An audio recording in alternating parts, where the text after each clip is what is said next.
to my channel. I'm so glad that you're here today. I'm starting a new series that I think is going to be really important, which is a basics series. And we're going to start with chicken because a lot of people want to know how to cook chicken. And today we're starting with chicken tenderloins and how to cook them in a way where your chicken is not dry. So without further ado, we're going to get started. And for my subscribers, I'm so sorry I've been MIA. I was in Germany for 20 days. And when I get back, my stuff would not upload. So I'm sorry I'm late, but I'm here and I'm ready to get going. If you haven't subscribed, join the family. Okay, let's go.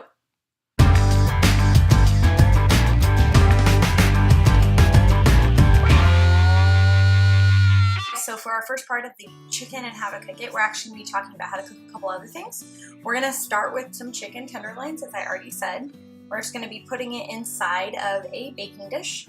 Now, chicken tenderloins can be a little bit chewier. They can have a little bit more like ligaments, tendons, those kinds of things inside of them, which can at times make it a little bit difficult to eat and chew. However, I like them because when you cook with them, they cook faster, they're thinner, and I just think that chicken breast is one of those difficult things to cook with that gets really thick and dense and kind of dry in comparison. So even if I do have chicken breast, I tend to cut it in half and then like hit it with a meat mallet. Sometimes I don't, depending on how lazy I'm feeling that day or how efficient. Let's call it efficiency. So that's just kind of my thoughts on that. So we're gonna go with just something real easy. You wanna rinse your hands in between. So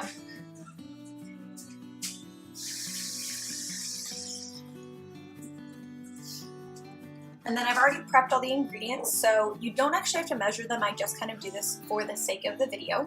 So you're gonna throw on a little bit of avocado oil. Most recipes will call for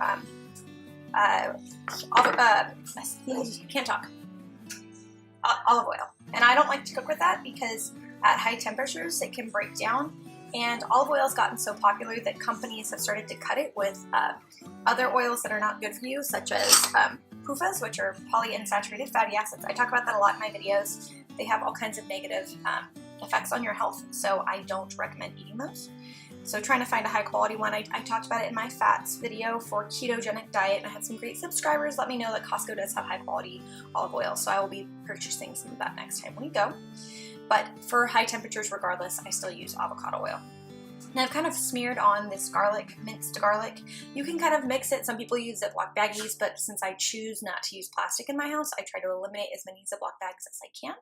So that's part of the reason that that's there. And I have a pre-mixed little thing of Italian seasoning. Now I don't buy the pre-made stuff because I just kind of feel like I can just make it at home from the spices that I have. Now, if you are really pressed for time, you don't enjoy making this kind of thing, I would strongly recommend that you just pick up an already pre-made, pre-mixed Italian seasoning mix. I have some great companies that I recommend. I'll put it in the recipe link below. And then I'm actually, for the sake of this, I want the chicken to be fully coated, so I'm gonna kind of mix these up and get it kind of a little bit on the bottom side, a little bit on the top side. I know that people use bags and they recommend like shaking it up. I've noticed that like a lot of the spices will just end up stuck at the bottom of the bag, or they just, I don't know, it never works for me the way that the recipe says. So hopefully, because you're watching my channel, you'll actually be able to replicate what I teach y'all. And then I'm gonna actually add some red pepper flakes. Now this recipe is from another blogger, or it's inspired by one, so I will be linking them below, but I did change out some of the ingredients just based on what I had in my fridge that I needed to use up. So you can change out some of these if you wanna make it a little bit different. Now this is gonna be sitting in the fridge for 10 to 15 minutes. The longer you marinate it, the better the flavors are. Since it's not mostly liquid, it's dry ingredients, I'm not too worried about it sitting overnight. I don't think that would really help the flavor. So I'm gonna stick this in the fridge because I have cats, which will get on my counter and eat raw chicken. You could probably leave it on your counter if you're okay with that. If you have a cat-free household. So, just threw that in the fridge real quick and we're gonna get started. All right, so I just went and rinsed off my hands real quick and grabbed our spinach. So I got a really big bowl. Now spinach will wilt when you cook it. It's going to shrink in size. It's kind of like the mushroom video that I did. And you're going to want to get the largest skillet that you have. I always cook with cast iron. And we're going to just drizzle on, again, some more of that avocado oil. I just prefer to cook with avocado oils. I like to use wooden utensils whenever possible. I try, again, I don't want to cook any plastics into my food. I don't really trust silicones, so we try to eliminate those. I'm just going to spread around this oil, and then I will be putting all of this spinach in there. And whatever I don't use for this recipe, I can, I believe, freeze to use in other recipes. That is a time where I will use other Ziploc baggies and such, which I'm still working on an alternative for that. So if you're into sustainability and you have options for me, that would be fabulous. Now spinach will cook really quickly, so you're going to want to watch it. And sometimes if you do small layers at a time, it can be easier for beginners. I just feel comfortable putting all of it in there, and I'm actually going to grab a lid. I have found that having skillets with a lid has been extremely helpful. And I'm going to turn down the temperature a little bit on this induction burner, because sometimes it overcooks it and you don't want to burn the spinach.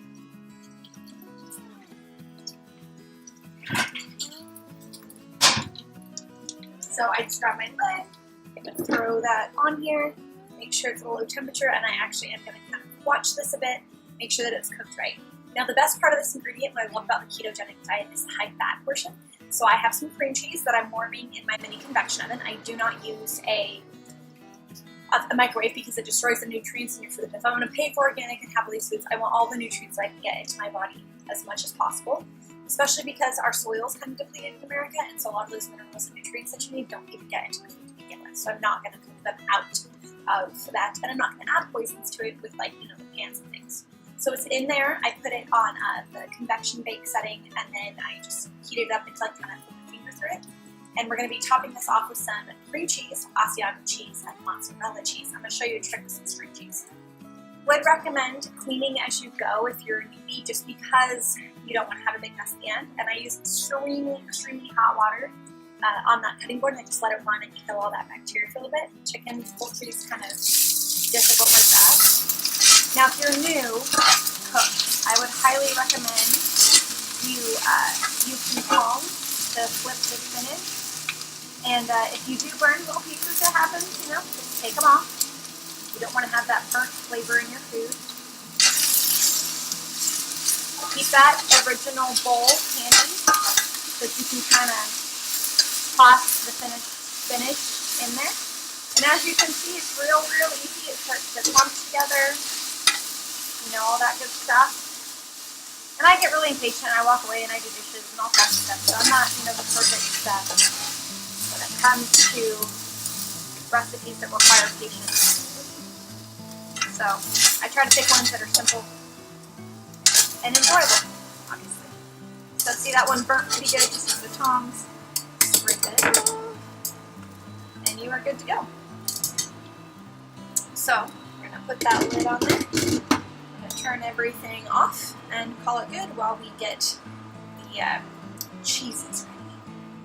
The recipe calls for softened cream cheese. You want to make sure you can kind of just poke your finger through it. You don't want it to be melted, and you just want it slightly softened. I think you can cook it for 30 seconds to a minute if you do use microwaves.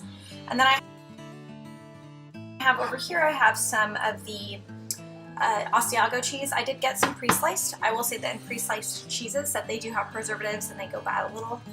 It's just, they have to preserve it to keep it shelf stable. So if you're not interested in that, or if you have any food sensitivities, I would definitely recommend cutting that out and just cutting your own Asiago cheese in like the deli section of your grocery store. And then I have some pre-cut Parmesan cheese. I buy a big block from Costco, and I use my food processor and I shred it up in here. I have about 2/3 of a cup to a whole cup, and then I have about a half a cup of the Parmesan cheese. Now, I forgot to buy mozzarella cheese, so you can just get your little cheese sticks, your little mozzarella cheese sticks, and you're just going to open those bad boys up, and we're going to shred it into like 2 to 3 pieces, maybe 4 if you're really dexterous, and then we're going to lay that on top of the chicken. So sometimes I'm not so great at it, but just your basic, tear it apart. And you're going to use about 3 or 4 just to kind of coat the top of it. Spinach is really strong flavor, and especially cooked spinach, so you really want to get the good spices, you want to get some good cheeses to kind of cover that up. Spinach was what I had in my fridge that I needed to use up. We were eating a lot of salads and we just kind of stopped, so I'm working on some, cooked recipes. And it doesn't have to be perfect, it's just going to melt on top, and if you really like cheese like I do, probably want to brown it a little bit on top. I love that in different casseroles and, you know, mixed dishes. Now this whole recipe should take you under 10 to 15 minutes. Like if you're a novice and you're learning, maybe a little bit longer. And if you're me and you're recording, it's taking longer. But for the most part, it should be pretty easy. And the longest part will be waiting for the marinade for the chicken inside. So if you want to, if you take your chicken out the night before, you can just put the spices on it then and let it sit overnight. And then you can just get going, and it's a really quick, easy dinner meal. For all of this, I did preheat the oven to 400 degrees. And now that we have the chicken out of the fridge, we're just gonna kind of coat it. So you're gonna take the cream cheese first, and the container should have cooled. And I'm gonna use that same wooden spoon that I heated up the spinach with. I like to minimize dishes. We're just gonna kind of smear it on top of this chicken. Now this is kind of awkward because it doesn't stick all that great, so you kind of want to plop it onto the chicken and just kind of evenly as possible. And then if you have one of those plastic or silicone ones that kind of spreads like frostings and stuff on top of your recipes, you can use that. However, I will say mine is dirty. And like I said, I do try to use more environmentally friendly products, so bamboo, woods, metal, stainless steel, stuff like that. Just because I feel like we should do what we can to take care of the earth, honestly. She takes care of us, we should take care of her. And then you're going to put the spinach on top. Now the cream cheese is going to kind of give it a little bit of tackiness to get this spinach to stay on, give it something to cook to, and just add a little bit of extra flavor. So, you know, I am not a huge humongous fan of spinach, but if you look at this, that was a lot of spinach at the beginning of this recipe, and it's barely covering this little dish. So, you know, don't underestimate how much spinach you will need for these recipes. It really does shrink down really far. And if you don't want to touch it with your fingers, don't touch it with your fingers, you know, whatever. I'm going to actually go with the Asiago cheese first. Now, I like a lot of cheese, so if you just want a light coating, by all means, use less cheese in this. But I am a cheeseaholic. Ask my family's members, they will tell you that we Edwards love our cheeses. So I don't want to burn the spinach, so I want to make sure that I do cut it with, cover it with cheese. Then the last one is going to be the mozzarella cheese, because this is the one that I want to get that kind of broiled effect on the top. I'm not actually going to set it to a broiling setting, but if it's on top, it's going to get that really lovely, like kind of brownie, bubbly cheese effect if it's done right. It's a lot easier with cheese that's not string cheese, but we should still kind of manage to get that effect. So you kind of can see that there. And I only have a couple of dishes. Now, these are all for prepping purposes. You will not have as many dishes as I do. And then I'm going to throw this in the oven for 20 to 30 minutes. I like to check it at 20 minutes because with the chicken tenderloin, it is going to cook a little bit faster, and then use a meat thermometer to gauge it. I will double check. I don't always have it memorized how much that is. The temperature is 165 for inside of chicken. I'm still working on finding a good meat thermometer, so if you have a good one, let me know. Hey y'all, welcome back to my channel. It is clearly another day. I am editing my video right now, and I just wanted to give you a heads up that this is my very first real-time recipe, and I wanted to know what you guys thought about it. I did lose a little bit of the footage at the end, but I still think it was one of the best meals I've made, and it was under 15 minutes. So leave it in the comments below what you think of these real-time meals, and please subscribe if you haven't already.